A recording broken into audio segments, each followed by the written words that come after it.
Assalamualaikum warahmatullahi wabarakatuh. Alhamdulillah wassalatu wassalamu ala Rasulillah. Rabbi shrah li sadri wa yassir li amri wahlul 'uqdatam min lisani yafqahu qawli. Amma ba'd. Ma'asyiral muslimin, pecinta ilmu yang dimuliakan Allah Subhanahu wa taala. Pada kesempatan ini kita akan melanjutkan kajian kita kitab Al-Ashbah wan Nadhair karangan Imam As-Suyuti. Marilah kita buka pengajian kita dengan membaca Bismillahirrahmanirrahim. Pada kesempatan ini kita akan membahas satu kaidah penting dalam Al-Qawaid Al-Fiqhiyah.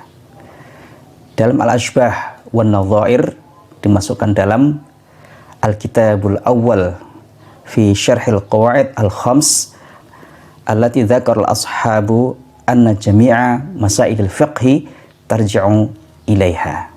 Permasalahan-permasalahan fikih semuanya bisa masuk dalam 5 kaidah penting ini. Ma'asyiral muslimin, pecinta ilmu yang dimuliakan Allah Subhanahu wa taala. Al-qaidatul ula al-umuru bimaqasidiha. Kaidah yang pertama adalah al-umur bimaqasidiha. Bahwa setiap amal, setiap perkara, amal-amal ibadah itu tergantung dengan niatnya atau harus disertai dengan niat. Pembahasan dalam kaidah ini pertama adalah tentang dalilnya. Apa dalil kaidah ini? Para ulama menyebutkan dalil yang dijadikan dasar dari kaidah ini adalah hadis Rasulullah SAW, innamal a'malu binniyat. Sungguhnya amal-amal tergantung dengan niat-niatnya. Ma'asyiral muslimin, pecinta ilmu yang dimuliakan Allah Subhanahu wa taala. Hadis ini disebut oleh para ulama, di antaranya Al-Imam Asy-Syafi'i, Imam Ahmad bin Hanbal, imam-imam yang lainnya. Hadis ini merupakan thuluthul ilmi. Al-Imam Baihaqi menyebutkan alasan kenapa disebut thuluthul ilmi. Karena amal seorang hamba itu bisa dengan hatinya, bisa dengan lisannya, dan bisa dengan anggota badannya. Sedangkan niat termasuk amal-amal yang menggunakan hati. Sehingga hadis tadi yang berbicara tentang niat merupakan thuluthul ilmi. Sedangkan Imam Ahmad bin Hanbal menyebutkan alasannya kenapa disebut dengan thuluthul ilmi. Karena beliau menyebutkan usuluddin, pokok-pokok agama itu bisa dirangkum dalam 3 hadis. Pertama, hadis innamal a'malu binniyat. Kemudian hadis al-halalu bayyinun wal haramu bayyinun. Dan hadis man ahdatsa fi amrina hadza ma laisa minhu fahuwa raddun. Barang siapa yang melakukan hal-hal baru dalam masalah agama yang bukan termasuk dari urusan agama itu, maka ditolak. Masyaallah muslimin, pecinta ilmu yang dimuliakan Allah Subhanahu wa taala. Imam Abu Dawud menyebutkan bahwa hadis ini merupakan rubu'ul ilmi, 1/4 dari ilmu. Bahwa sunnah Nabi SAW bisa diringkas ke dalam 4 hadis.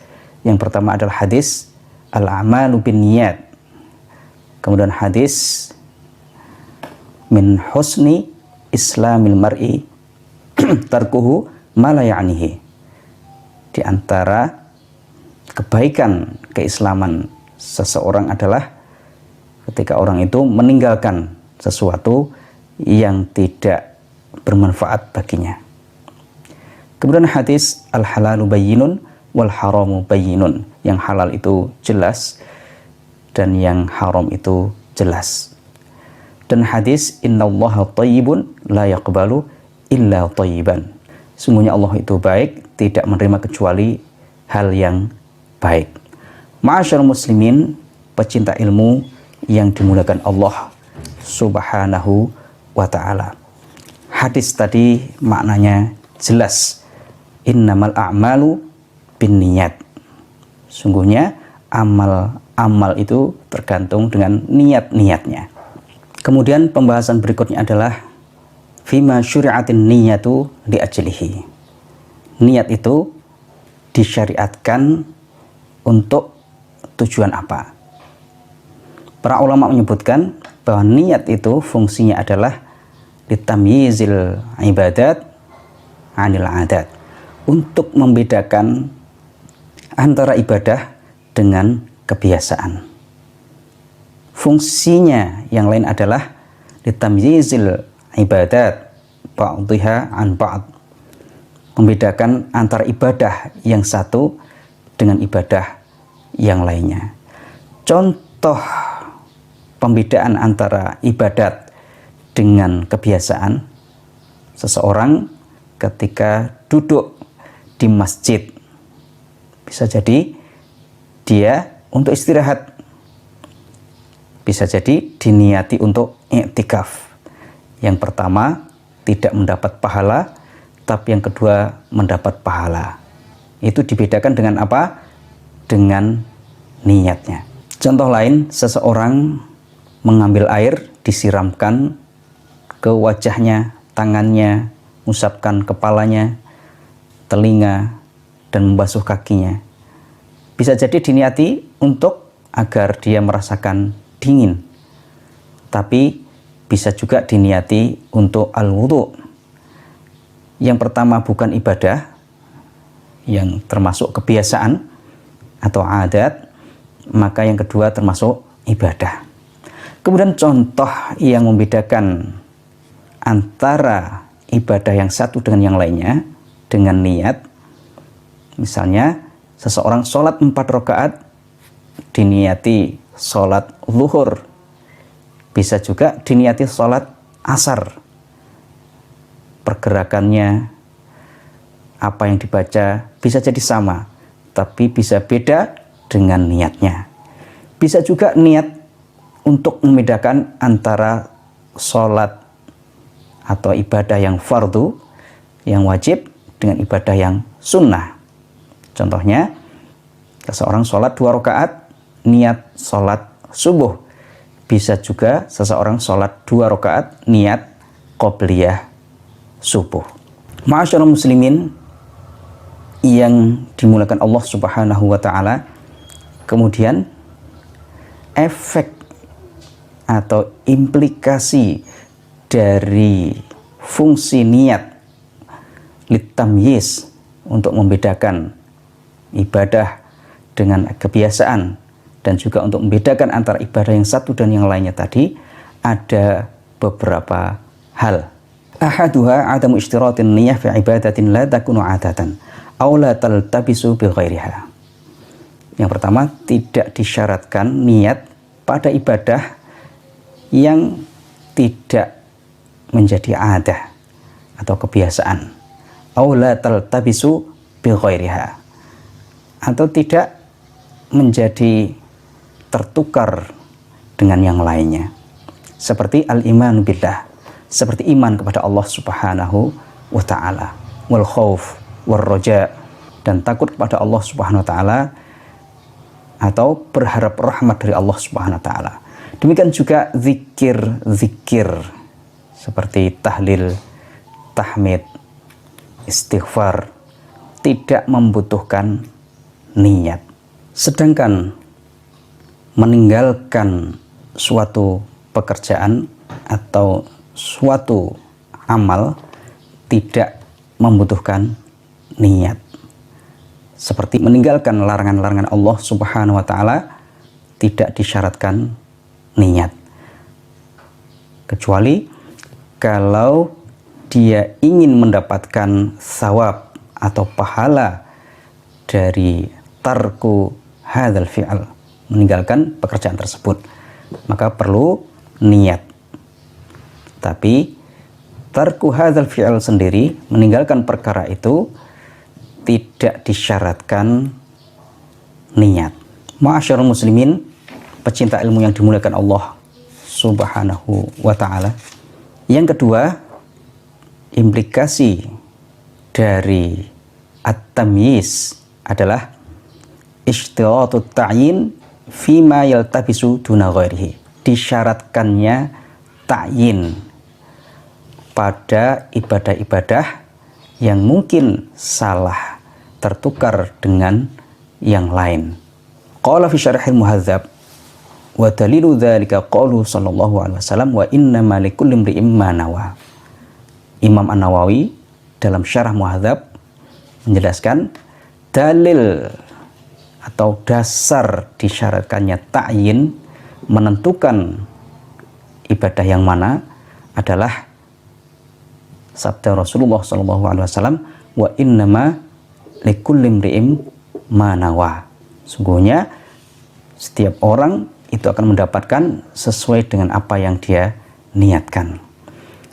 Kalau awal hadis innamal a'malu binniyat itu menunjukkan wajibnya niat, maka potongan hadis berikutnya tadi wa innamal likulli imri'in ma nawa menunjukkan wajibnya ta'yin ibadah yang mungkin akan tertukar dengan ibadah yang lainnya.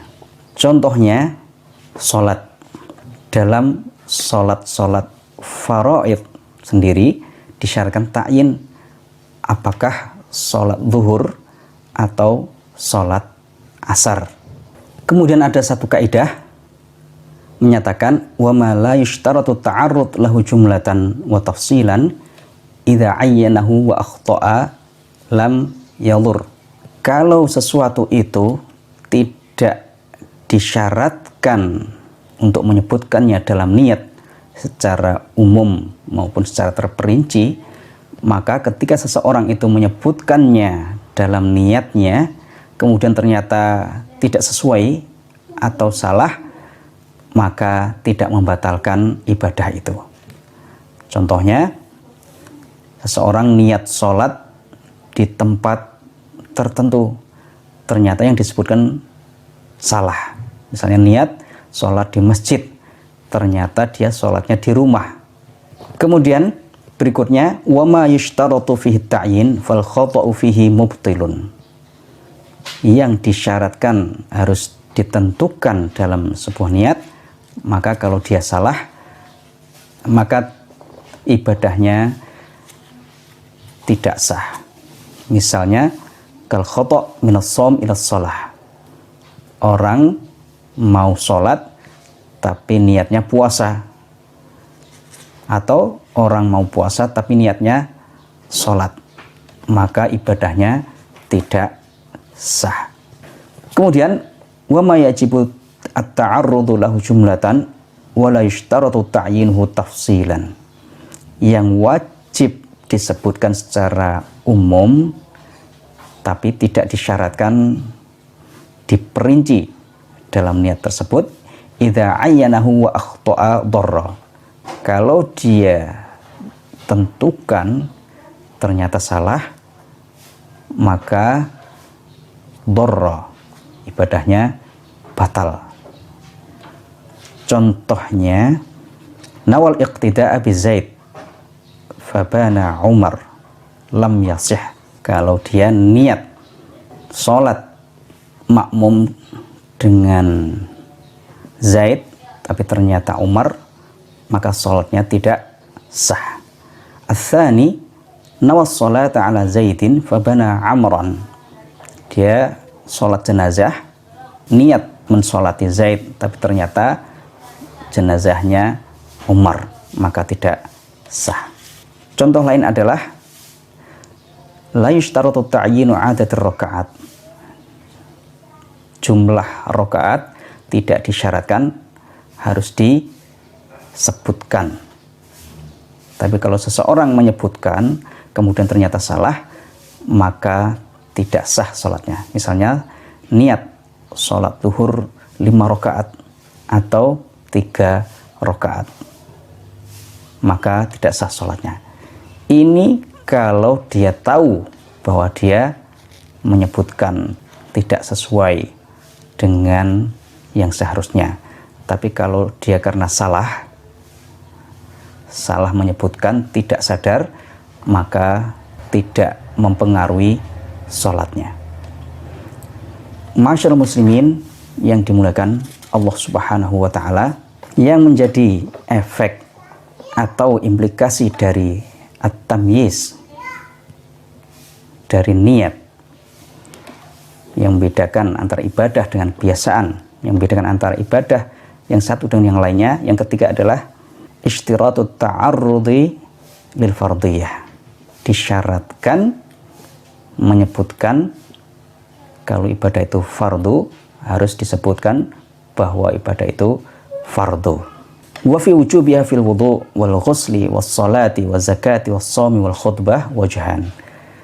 Untuk mewajibkan atau wajibnya menyebutkan fardiyah, bahwa ibadah itu fardu dalam masalah wudu, mandi, salat, zakat dan puasa, dan juga khutbah, ada 2 pendapat. Wal asah ishtiratuha fil ghusli dunal wudu. Pendapat al-asah yang lebih sahih mengatakan disyaratkan dalam masalah mandi dan tidak disyaratkan dalam wudu. Kenapa? Li'anal ghusla qad yakunu 'adatan wal wudu'a la yakunu illa ibadatan. Karena mandi bisa jadi dia bukan ibadah, tapi wudu sudah pasti dia merupakan ibadah. Masyaallah muslimin, pecinta ilmu yang dimuliakan Allah Subhanahu wa Ta'ala, dalam masalah haji dan umroh tidak disyaratkan fardiyah, menyebutkan bahwa ibadah itu fardu tanpa ada khilaf dalam haji dan umroh. Imam Suyuti menyebutkan bahwa dalam masalah apakah wajib disebutkan ibadah itu fardu atau tidak, dalam masalah ibadah ada 4 macam. Yang pertama, yang harus disebutkan tanpa ada khilaf, yaitu masalah kafarat. Yang kedua, wa ma la yushtaratu fihi bila khilaf, yang tidak disyaratkan menyebutkan ibadah itu fardu atau tidak tanpa ada khilaf, yaitu haji, umroh, dan jamaah. Kemudian wa ma yushtaratu fihi al asah, disyaratkan menyebutkan fardiyah, bahwa ibadah itu fardu menurut pendapat al asah, yaitu dalam masalah mandi, sholat, dan zakat dengan lafadz shadaqah. Yang keempat, wa ma la yushtaratu fihi al asah, yang tidak disyaratkan menyebutkan fardiyah menurut pendapat al asah, yaitu dalam masalah wudu, puasa, dan zakat dengan lafadz zakat, dan masalah khutbah. Yang keempat, efek dari at-tamyiz, yaitu ishtiratul ada wal qada. Disyaratkannya menyebutkan apakah ibadah itu ada atau qada. Dalam masalah ini, dalam sholat ada beberapa pendapat dalam mazhab Syafi'i. Pertama mengatakan al-ishtirat, disyaratkan menyebutkan bahwa ibadah itu ada atau qada, Ada itu melaksanakan ibadah pada waktu yang telah ditentukan. Sedangkan qadha melaksanakan ibadah atau sholat misalnya keluar dari waktu yang sudah ditentukan. Wasani, pendapat yang kedua mengatakan tushtaratu niyatul qadha dunal ada. Disyaratkan niat qadha tapi dalam ada tidak disyaratkan. Li'anal ada yatamayyazu bil waqti. Karena ada bisa dibedakan dengan waktu. Bi khilafil qadha. Beda dengan masalah qadha. Wasalis in kana alaihi fa'idah. Ushturita fil mu'addati niyatul ada wa illa fala. Yang ketiga, pendapat yang ketiga, kalau dia punya hutang sholat, maka disyaratkan dalam pelaksanaannya niyatul ada. Dia harus niat menyebutkan pada sholat yang ada disebutkan ada. Tapi kalau dia tidak punya hutang sholat, maka tidak harus menyebutkan sholat yang dilaksanakan itu ada atau qadha. Wabihi qadha al-Mawardi. Ini pendapat yang diambil oleh Imam al-Mawardi. Warabi wawal asah, pendapat yang keempat, yaitu pendapat yang asah, la yushtaratani mutlaqan. Keduanya tadi, niat ada maupun qadha tidak disyaratkan secara mutlak. Dinas Syafi'i ala sihhati shalatil mujtahid fi yaumil ghaim. Seperti yang disebutkan oleh Imam Syafi'i tentang sahnya salat orang yang berijtihad tentang waktu salat pada saat mendung, dan sholatnya seorang yang ditawan kalau dia niat ada, tapi ternyata keduanya sholatnya setelah keluar dari waktu yang telah ditentukan. Kemudian di antara implikasi efek dari at-tamyiz, pembedaan antara ibadah dengan kebiasaan dan ibadah yang satu dengan yang lainnya adalah masalah al-ikhlas. Ulama-ulama mutakhir mengatakan bahwa masalah ikhlas itu tambahan dari permasalahan niat. La yahsul biduniha. Ikhlas itu tidak bisa dicapai kecuali dengan niat. Wa qad tahsulu bidunihi, tapi niat itu bisa tercapai tanpa keikhlasan itu. Wa nadharu fuqaha qasirun 'ala niyyah. Sedangkan pembahasan fuqaha ahli fikih itu hanya sebatas masalah niat. Wa ahkamuhum innama tajri 'alaiha, dan hukum-hukumnya itu hanya berkutat dalam masalah niat. Wa amal ikhlas fa amruhu ilallah. Sedangkan masalah ikhlas itu diserahkan kepada Allah Subhanahu wa taala. Masyarul muslimin, pecinta ilmu yang dimuliakan Allah Subhanahu wa taala, kemudian ada pembahasan tentang at-tasyrik fin niyah. Orang berniat ganda atau dalam satu ibadah diniati dengan beberapa niat. Kaidahnya adalah al-awwal ayanwiya ma'al ibadah ma laysa bi'ibadah faqad yubtiluha. Seseorang beribadah diniati ibadah dan diniati hal yang lain, maka bisa jadi membatalkannya. Di antara contohnya adalah orang berkurban diniati lillah wa li ghairihi, diniati karena Allah dan karena yang lainnya. Maka penyebutan yang lainnya, misalnya untuk berhala, untuk batu dan yang lainnya, ini bisa menjadikan kurban itu menjadi haram hukumnya. Yang kedua, ayanwiya ma'al ibadatil mafrudati ibadatan ukhra mandubah. Seseorang berniat ibadah fardu digabungkan dengan ibadah sunnah. ini ada beberapa bentuk. Yang pertama, ma la yaqtadi al-butlan wa yahsulani ma'an.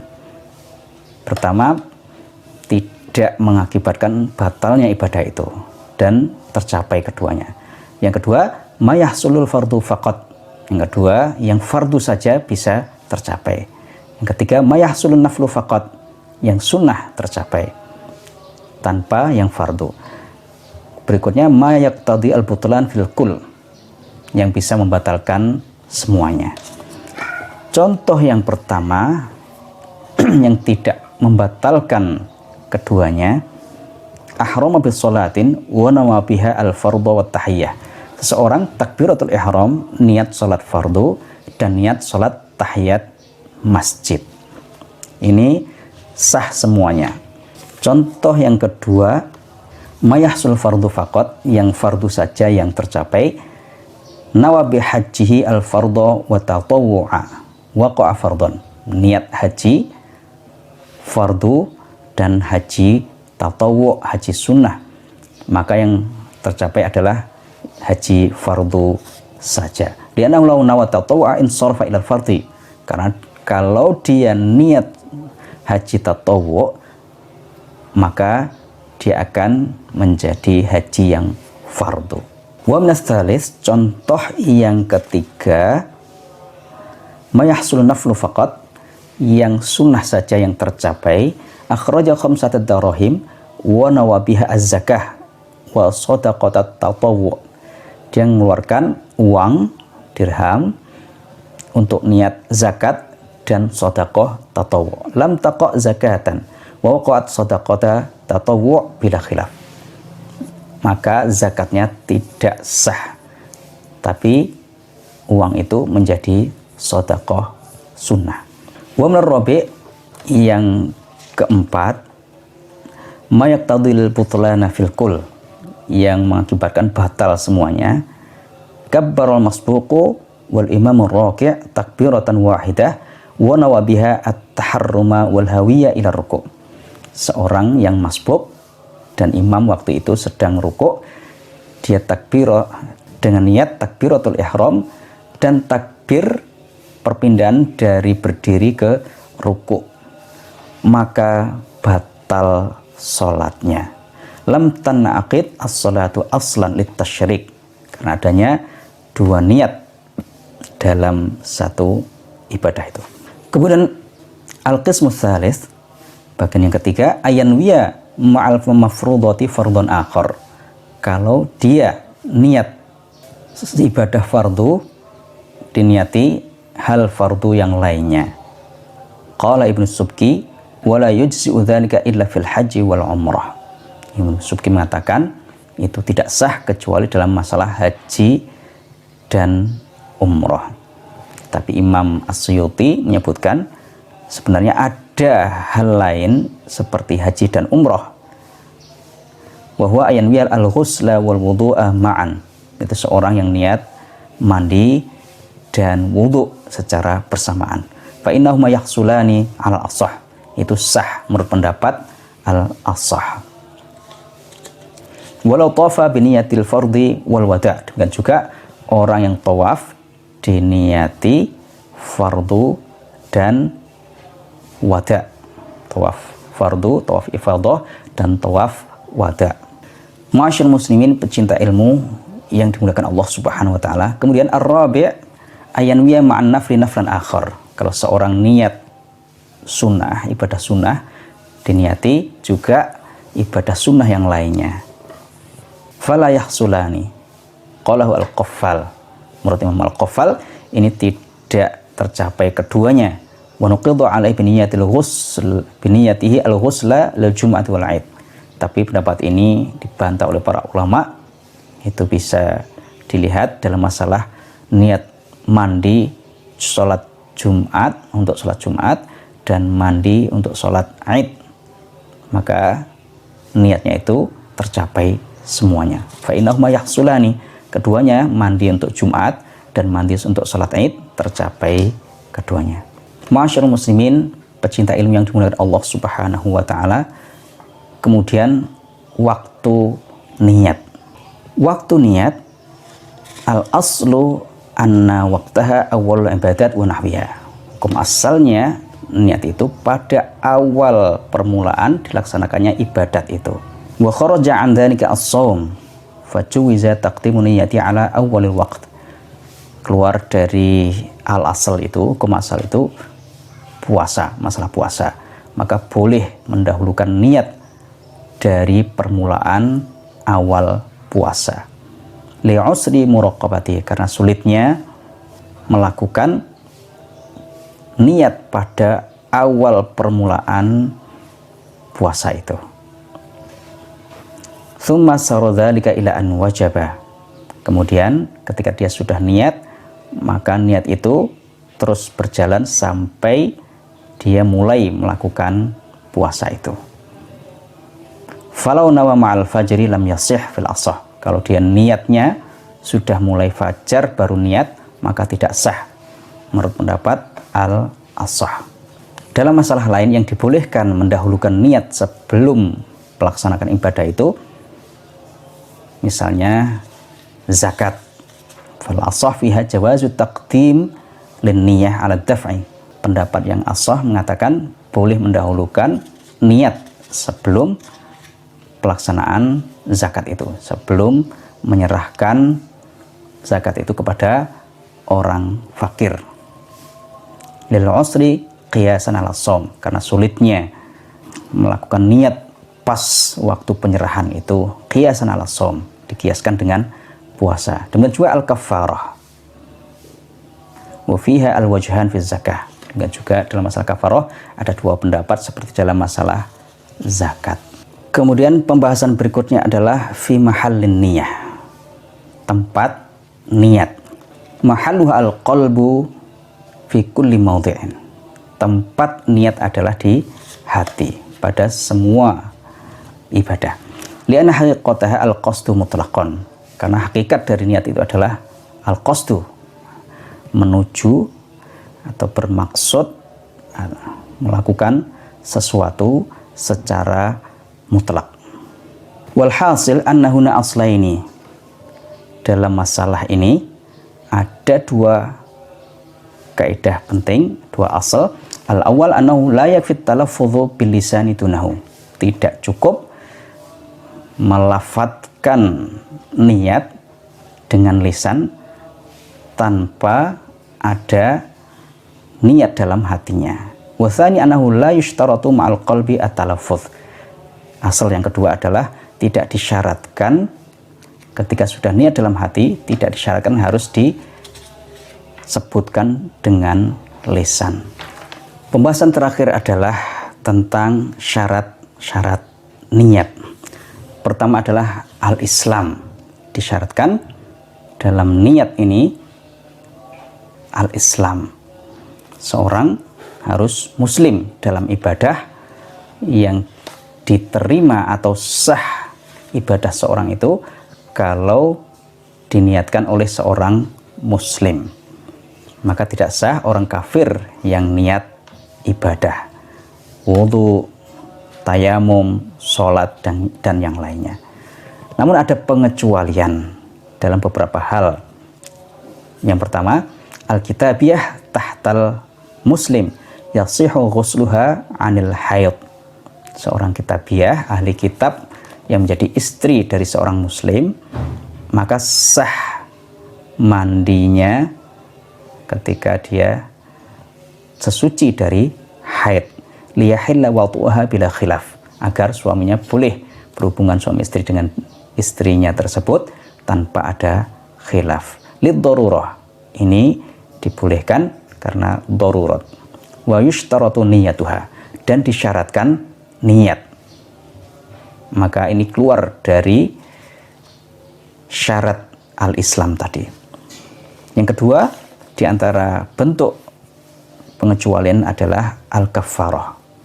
Kafarat tasihu minal kafir, itu sah dilakukan oleh seorang kafir. Wa yushtaratu minha niyatuha, dan disyaratkan harus niat. Li'anal mughallaba fiha janibul gharamat wa niyatu fiha litamyisi la lil qurbah wa hiya bituyuni ashbah. Kenapa? Karena dalam masalah kafarat itu yang lebih dominan adalah hukumannya. Dan niat di sini untuk membedakan antara kafarat dan yang lainnya, bukan untuk ibadah. Maka disyaratkan niatnya meskipun dari seorang kafir. Di antara pengecualian juga adalah idza akhrajal murtaddu az-zakata fi halir riddah tasihhu wa tujzi'uhu. Ketika seorang yang murtad dia mengeluarkan zakat pada saat dia dalam kondisi murtad tersebut, maka tasihhu, sah zakatnya, wa tujzihi, dan cukup bagi dia. Misalnya ketika dia kembali kepada Islam, tidak harus membayar zakat itu lagi. Syarat yang kedua dari niat adalah at-tamyiz, yaitu seseorang bisa membedakan antara yang baik dan buruk, yang benar dan yang salah.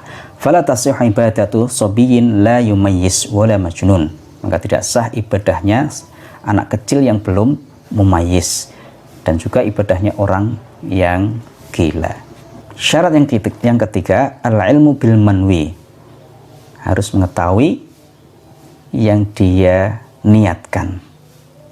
Qala al-Baghawi wa ghairuhu faman jahila fardhiyatal wudu aw as-shalah lam yasih minhu fi'luha. Barang siapa yang tidak mengetahui fardunya wudu atau sholat, maka tidak sah dia mengerjakan wudu atau sholat tersebut. Syarat yang ketiga, alla ya'tiya bimunafin, dia tidak melakukan sesuatu yang bisa menghapuskan yang dia niatkan tersebut. Contohnya, falau irtadda fi asna'is shalah aw shaum aw al-hajj aw at-tayammum batala. Kalau seseorang murtad di tengah-tengah sholat, puasa, haji atau tayamum, maka batal ibadah-ibadah tersebut.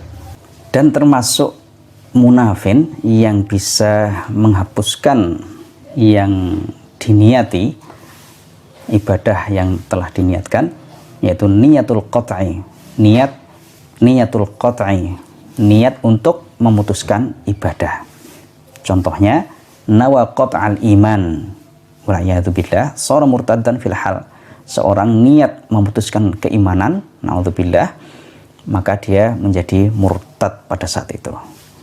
Atau nawa qat'as shalah ba'dal faragh minha lam tabtul bil ijma'. Kalau dia niat memutuskan sholat setelah selesai dari sholat itu, maka tidak batal secara ijma'.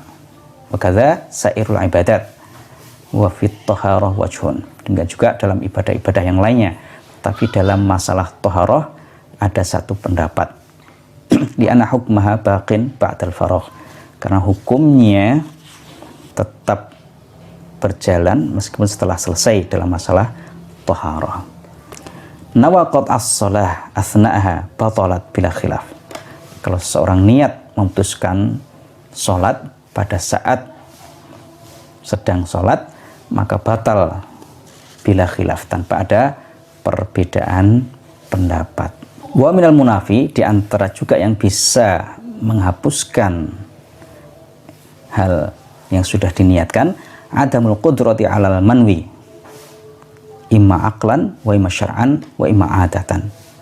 Tidak mampu melakukan apa yang dia niatkan, baik secara akal, secara syara' maupun secara adat.